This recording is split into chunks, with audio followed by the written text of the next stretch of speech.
नर्मदा के तिलकवाड़ा से ये खबर सामने आ रही है, जहां के पहाड़ गांव निकट से अश्विन नदी गुजरती है। अश्विन नदी के ऊपर एक ब्रिज बनाया गया है। हालांकि यहां पर संरक्षण दीवार बनवानी थी, जिसे लेकर वहां के स्थानीयों की ओर से रास्ता रोको आंदोलन किया जाना था।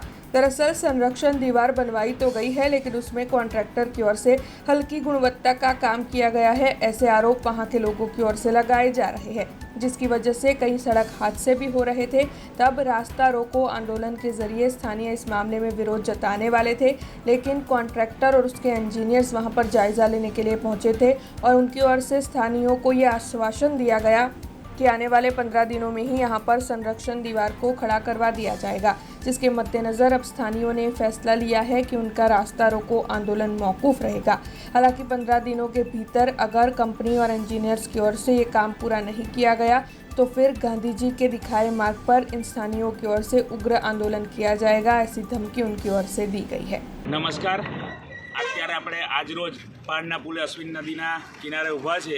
જે પુલના કામગીરી 30 તારીખ સુધી પૂર્ણ કરવાની હતી, જે પૂર્ણ થઈ નથી, તો તેના ભાગરૂપે આજે આપણે રોડ રોકો આંદોલનનો જે કાર્યક્રમ રાખેલો હતો, પરંતુ જીએચવી કંપનીના એક જવાબદાર વ્યક્તિ અહીંયા હાજર છે અને એમની સાથે વાત કરતા તેઓએ 15 દિવસમાં કામગીરી પૂર્ણ કરવાની બાંયધરી આપી છે, જેનાથી ગ્રામ લોકો તેમજ અમે સંતુષ્ટ છીએ અને જે પણ કામગીરી કરવાની આવે એ કામગીરી ગુણવત્તાયુક્ત સરકારી ધોરણ મુજબ કરવાની બાંયધરી આપેલી છે।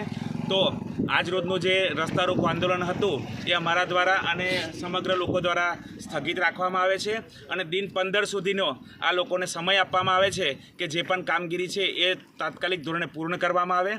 અને આમાં મારી સાથે હાજર રહેલ તમામ મારા ગ્રામજનો, મારા પરિવાર, મારા પંચાયતના તમામ વ્યક્તિઓ, સાંસદ સભ્યશ્રી, ધારાસભ્યશ્રી, જિલ્લા પ્રમુખ શ્રી નીલભાઈ રાવ તેમજ તિલકવાડા પોલીસ સ્ટેશનના પીઆઈ સર્વનો ખૂબ ખૂબ આભાર વ્યક્ત કરું છું અને જીએચવી કંપનીને પણ એકવાર ફરી રજૂઆત કરું છું કે જે પણ બાંયધરી આપી છે એ સમય મર્યાદામાં કામ પૂર્ણ કરે અને જે આપણો ભારતીય સંવિધાનનો ચોથો સ્તંભ એવો મીડિયા જે અમારી દરેક વાતને લોકો સુધી પહોંચાડી અને અમને આ કાર્યમાં જે મદદ કરી એ બદલ મીડિયાકર્મી અમારા શ્રી વસીમભાઈનો પણ હું ખૂબ ખૂબ આભાર વ્યક્ત કરું છું।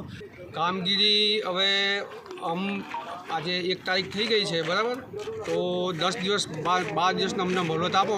અમે 10 થી 12 દિવસની અંદર જે અત્યારે અહીંયા સાઇટ પર જે બી કરવાનું છે એ અમે કરીને આપી દઈશું। તેનું કારણ આ વરસાદ થોડો રહી નથી ગયો એટલે કામગીરી વિલંબ થઈ। કામગીરી લગભગ 10 થી 12 દિવસની અંદર અમે કરી દઈશું અને યોગ્ય રીતે કામગીરી કરીશું। ટેકનિકલ ધારાધોરણ મુજબ, બરાબર, જે કંઈ લાગતું વળગતું હશે, જે બી કંઈ ટેસ્ટ હશે, જે બી કંઈ એની રેક્ટિફિકેશન હશે, જે બી કંઈ એની પ્રોસિજર હશે, क्वालिटी प्रमाण हमें काम मेंटेन करीશું।